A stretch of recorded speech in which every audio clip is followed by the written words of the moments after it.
Hello, everyone, and welcome back to Speak Up. I'm Ryan, and I'm really happy to have you with us today. If you're joining us for the first time, thank you so much for being here. And if you've been listening for a while, we truly appreciate your support. On this podcast, we try to explain world events in simple English so you can learn, understand, and practice at the same time. Today's topic is very serious.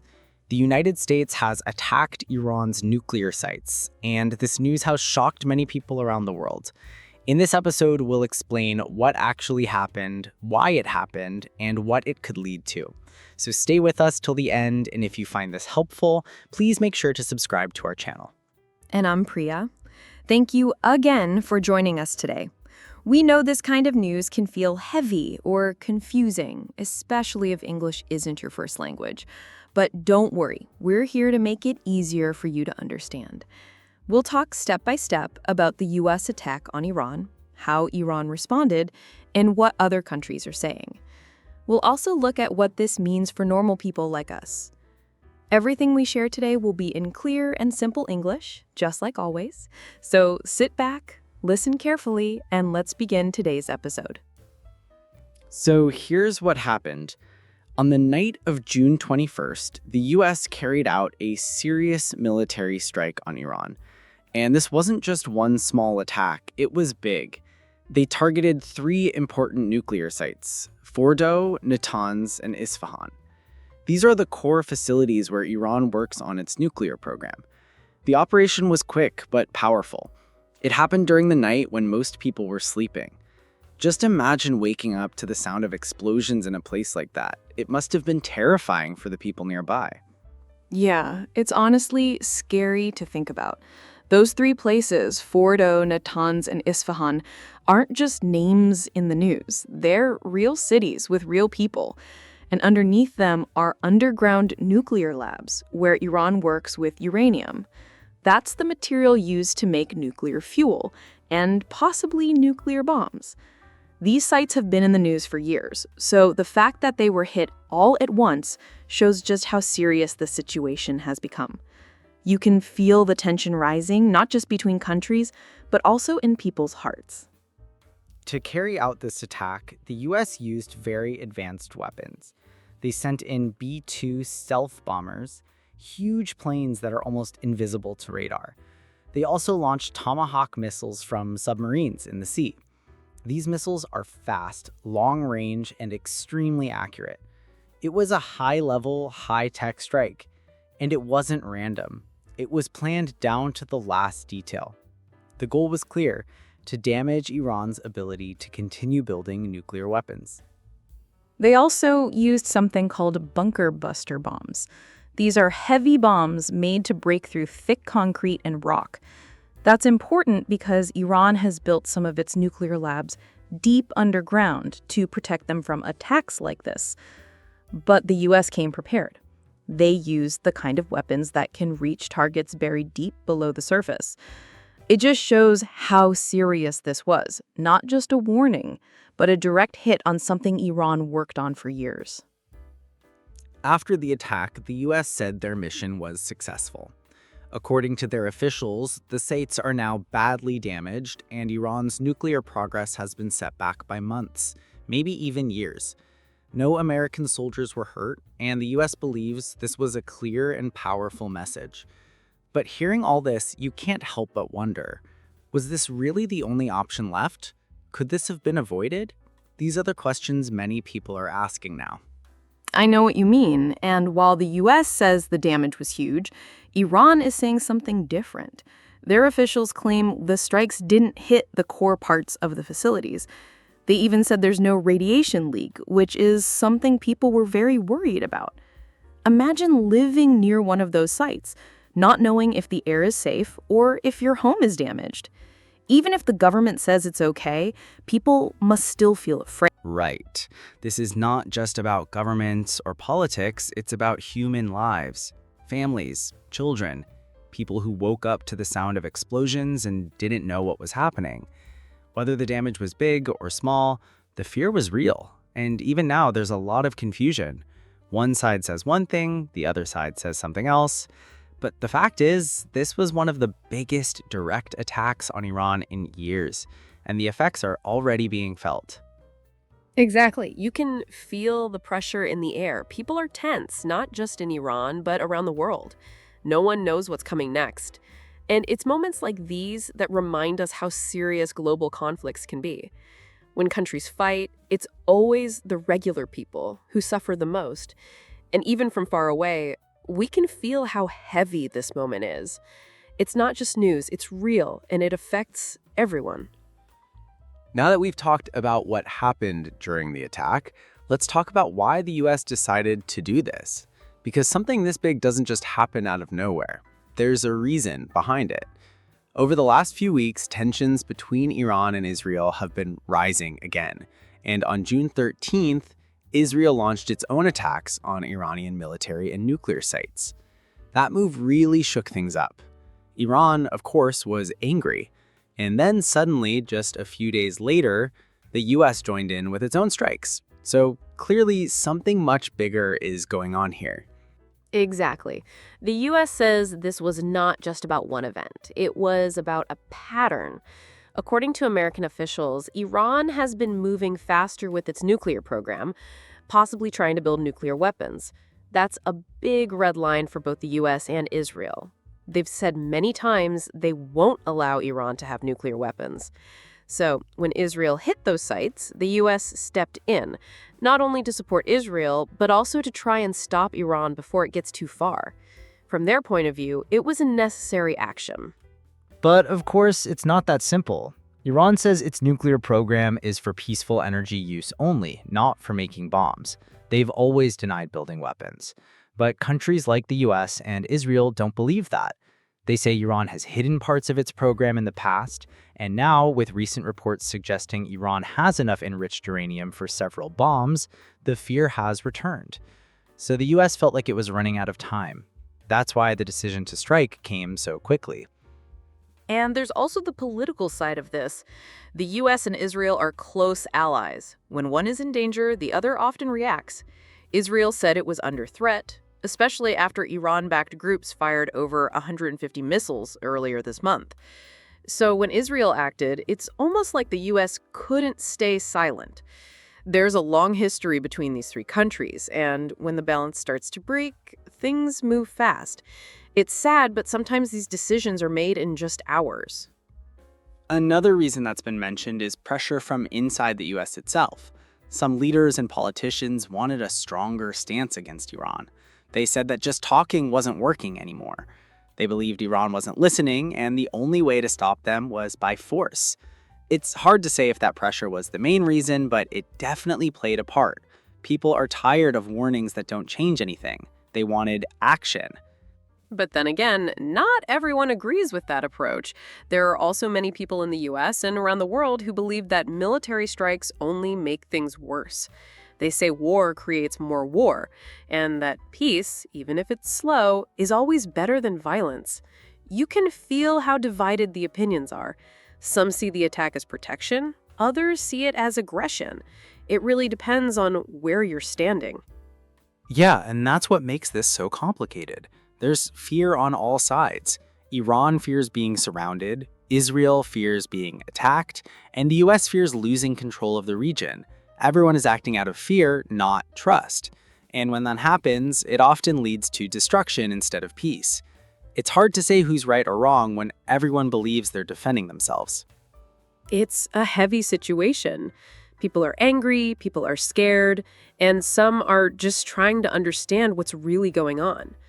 And for regular people, families, students, workers, this news brings worry. No one wants to wake up and hear about missiles and war. Everyone just wants to live in peace. But sadly, the leaders of countries don't always see it that way. Now, let's talk about what happened after the attack. The US government came out very quickly and said the mission was a success. They claimed that Iran's nuclear program had been, in their words, severely damaged. They said that the parts used to enrich uranium were destroyed, and that this would set Iran back by months, maybe even years. Basically, they wanted the world to know that the goal was reached. No American soldiers were harmed and no planes were shot down. From their side, it looked like everything went according to plan. But when we look at what Iran is saying, it's a very different story. Iran's nuclear officials said the attack did hit some facilities, but they claimed the damage was not serious. They also said there was no radiation leak, which is something a lot of people were really afraid of. Imagine if a nuclear plant gets bombed. People expect there might be radiation in the air. That's dangerous, not just for Iran, but for nearby countries too. So Iran tried to calm people down by saying everything was under control. Honestly, I think that's where a lot of the confusion begins. Two powerful countries are giving completely different stories. The US says they've destroyed key parts of the nuclear program. Iran says it's mostly fine and nothing dangerous happened. So who do you believe? For the average person watching the news, it's hard to know what's true. And when there's this much disagreement, people start to feel even more nervous. No one wants to be caught in the middle of a story that keeps changing.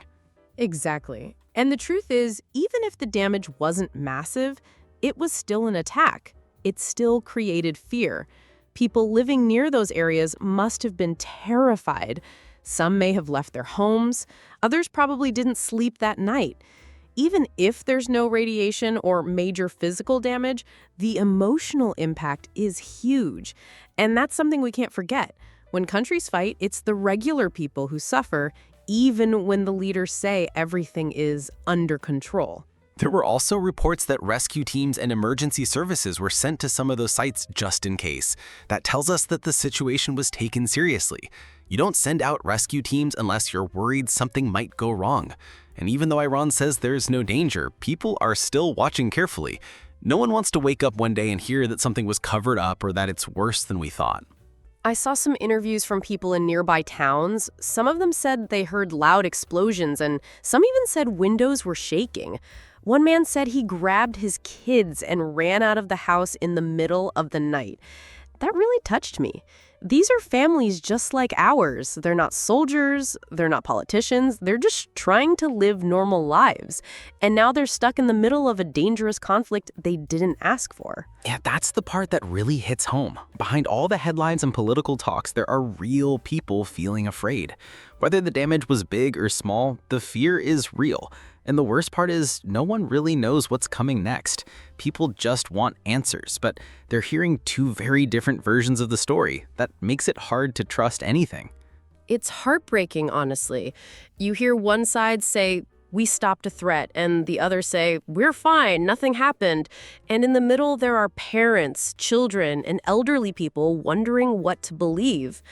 I think we need to remember that facts are important, but so are feelings. And right now, a lot of people are scared, and that deserves just as much attention. After the U.S. attack, Iran didn't stay silent. The very next morning, Iranian officials held a press conference. They called the strike completely illegal and said it was a violation of international law. Their tone was serious, but calm. They didn't shout or panic. Instead, they said they're going to respond, but at the right time and in their own way. One of Iran's top advisors even said, "It is now our turn."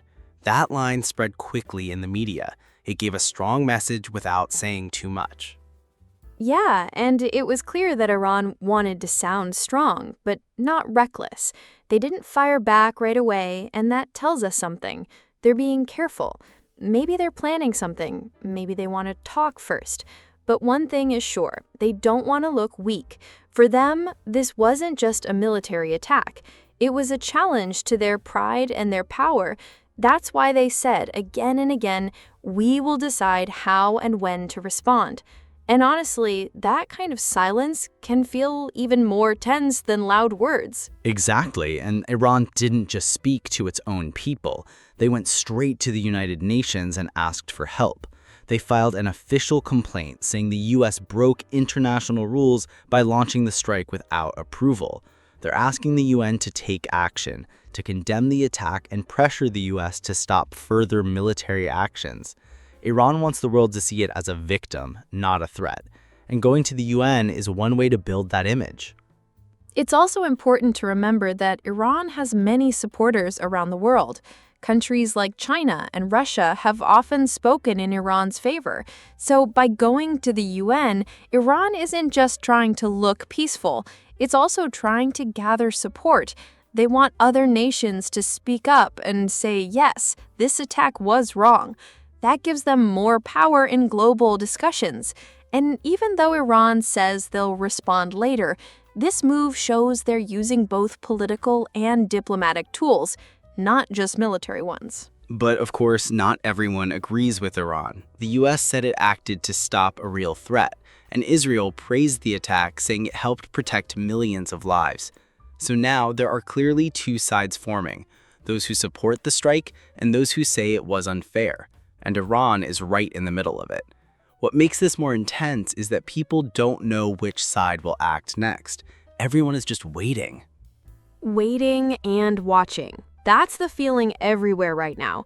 People are asking, what will Iran do? Will it be another missile strike, a cyber attack, a delayed military action? No one knows. And because of that, the fear is growing. I think Iran knows this too. They're using that silence as power. Not responding right away keeps everyone on edge. It's like they're holding a card in their hand, but they haven't played it yet. Honestly, it's hard not to feel nervous, even from far away. When one country says it's now our turn, you know something's coming, but how big or how dangerous, it's impossible to tell. And that uncertainty affects not just governments, but regular people. Families, travelers, workers, they all feel that pressure. Some airlines have already changed routes. Some embassies have issued warnings, all because people are waiting for Iran's next move. That's the scariest part. You don't know if it'll be a quiet answer or a loud one, and the people who will feel it first are usually the ones who have nothing to do with politics at all. They just want to live peacefully. But now they're stuck between powerful countries waiting for the next headline. That one sentence, "It is now our turn," it's short, but it holds a lot of weight. When the news of the US attack on Iran came out, other countries responded very quickly. One of the first to speak was Israel, and they were fully in support. Their government called the strike strong and necessary. For them, it wasn't just about helping the US, it was about protecting themselves. Israel believes Iran is a serious threat, and they've said many times that they won't wait for danger to get too close. So for them, this attack was something they wanted and possibly even helped plan behind the scenes. Yes, and from Israel's point of view, they feel they're always under threat. Many of the missiles fired earlier this month were from groups backed by Iran. So when the US joined in and attacked Iran's nuclear sites, Israel saw it as a big win. They even said it would make the region safer. But not everyone agreed with that view. While Israel was celebrating, other countries were calling for calm. Some leaders warned that this kind of military action could easily lead to a much bigger war. One of those voices was the United Nations. Their Secretary General said he was deeply concerned. He asked both sides, America and Iran, to step back and stop the fighting before it gets worse. He also reminded everyone that the world has already seen too much war, and now is the time for dialogue, not destruction. His words were careful but clear. The UN doesn't want another conflict in the Middle East. They know how quickly things can spiral out of control in that region. Other countries like China, Russia, and some European nations also spoke up. Most of them didn't directly blame the US or Iran, but they said violence was not the solution. China especially said that this kind of military action would only bring more problems. They asked both sides to show restraint. That means to stay calm and not overreact. These countries are not just watching for peace. They're also thinking about global trade, oil prices, and safety for their own people. So this situation affects the whole world, not just the ones directly involved. It's also important to understand that some countries feel stuck in the middle. They don't support war, but they also rely on alliances with the US or trade with Iran. So they're choosing their words very carefully. No one wants to pick a side too early. But the fear is there. You can hear it in their speeches and see it in their actions. Some governments have started warning their citizens not to travel to certain parts of the Middle East. That says a lot. And it's not just about safety warnings. In some countries, especially in Europe, people are protesting in the streets. calling for peace, holding signs that say things like "no more war" and "stop the bombs." It reminds us that no matter what politicians decide, there are always regular people who just want things to calm down. They don't want missiles, they don't want fear, they just want life to feel normal again. And their voices matter too. I think what we're seeing now is a world on edge. People are nervous, not just in Iran or the US, but everywhere. Leaders are talking, reporters are watching, and citizens are wondering if this is the start of something much bigger. No one wants to hear the word war, but that fear is hanging in the air. It's like everyone is holding their breath, hoping that this doesn't go any further. Yeah, and honestly, I feel that too. Every time we open the news, there's another update, another warning, another opinion. It's exhausting for people. That's why the world is asking, almost begging for the fighting to stop before it spreads. Because once it spreads, it's hard to control. And the people who suffer most won't be the ones sitting in offices. It'll be the ones living in cities, raising kids, trying to work and survive. They're the ones who carry the weight of these decisions. Now the big question everyone's asking is what's going to happen next? After this US attack, all eyes are on Iran. People want to know, will Iran strike back? And if they do, how big will that strike be?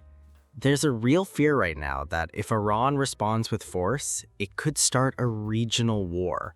That means the fighting might not just stay between Iran and the US, it could pull in other countries too, especially Israel. The situation feels very sensitive. One wrong move and things could get out of control fast. And it's not just a theory. Iran does have the weapons to respond. One of their missiles, the Qasem Basir, is designed for long-range attacks. It can target cities or military bases from far away. And Iran has hundreds of missiles ready. That's why the fear is real. People are not just imagining danger, it's actually possible. And earlier this month, there were already reports that Iran had fired more than 150 missiles at Israel. So this isn't new for them. They've shown they can act quickly when they decide to. Yeah, and that's what makes this so unpredictable. Iran hasn't responded yet, but the fact that they can at any moment makes people uneasy. Even US and Israeli forces are on high alert right now. Some cities are strengthening their defenses. There are even reports that air defense systems have been turned on full time just in case something comes their way. It feels like everyone's just waiting, quiet, but tense. That kind of silence is heavy. And for people living in those areas, that waiting is the worst part. Imagine trying to sleep not knowing if something will happen overnight. Parents keeping their kids close, schools wondering if they should stay open, hospitals preparing for emergencies they hope won't come. It's not just about politics anymore. It's about how daily life changes when you live under threat.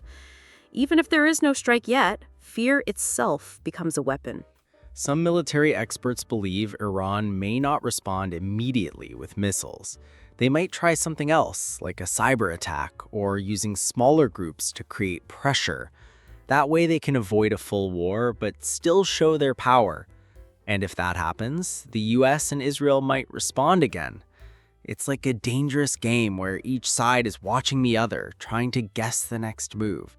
And sadly, in games like this, nobody really wins. Yeah, and even the idea of cyber attacks is frightening. Imagine power cuts in big cities, or airports shut down, or banks suddenly going offline. These things affect real people, real lives. And the hard part is you don't always see where it's coming from. That's why governments are being extra cautious right now, not just watching the skies, but also their computer networks, their borders, and everything in between.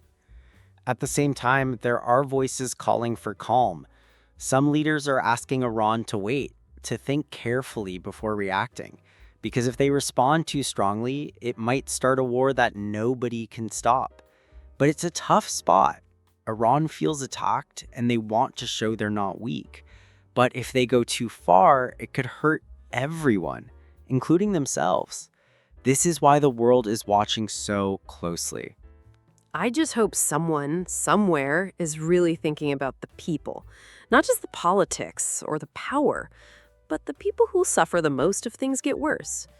Right now, things could go in two directions: more violence, or maybe a chance to slow things down. But no one knows which path will be taken, and that's what makes this moment so tense. Now, let's talk about something that often gets ignored: how all of this affects normal people.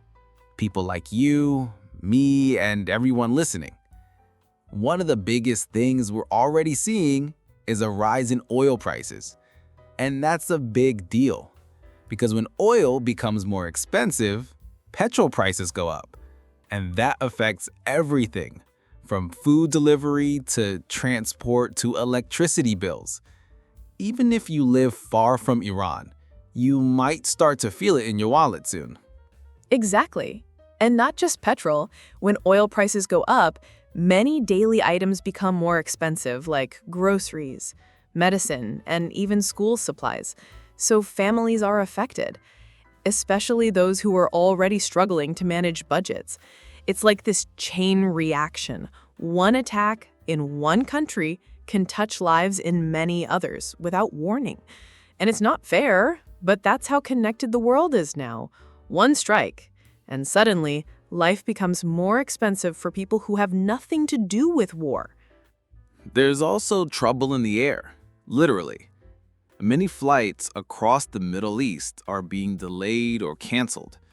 Airlines are avoiding routes that pass near Iran, Israel, and other tense areas. Some are flying longer routes to stay safe, which adds hours to travel time. People with family plans, work trips, or students trying to go abroad are getting stuck. Airports are crowded, and there's just a lot of stress. Yeah, and for people who live in those areas, the fear is even deeper. Some countries have already told their citizens to leave Iran and nearby places. Embassies are sending warnings. Imagine living somewhere your government says is not safe anymore. That's a scary feeling. Some people are trying to pack and leave. Others don't have the money or support to go anywhere, so they just stay and hope for the best. It's a terrible situation to be in. And even outside the region, people are feeling worried. Parents are telling their kids to be careful. Students are asking if it's safe to apply for schools in those countries. Some workers from South Asia, like in Pakistan, India, and Bangladesh, are working in Iran or nearby. And now they're uncertain. They don't know if they'll lose jobs or have to come back home suddenly. That kind of fear affects mental health, sleep, and daily peace. And the hardest part is they didn't choose this. Regular people didn't fire missiles or make speeches. They're just trying to live a simple life. But now they're paying the price for decisions made by powerful leaders. I think this reminds us why peace is so important. It's not just about politics. It's about protecting the daily life of the common person. And that life is fragile during times like these. Yeah, it's easy to forget when we talk about war, missiles, and nuclear sites that behind every news headline are real people. People buying groceries, children going to school, families sitting down to dinner. And suddenly, that peace gets shaken. So, if there's one thing we should all take away from this, it's to remember the human side of every conflict. That's what matters most. And with that, we want to thank you for spending this time with us. We know today's episode was a heavy one, but we hope it helped you understand what's happening in the world in simple and clear English. If you found this episode helpful, please consider subscribing to Speak Up. It really supports us and helps more people learn through real conversations like this. Thank you again for joining us, and wherever you are, please stay safe, stay informed, and take care.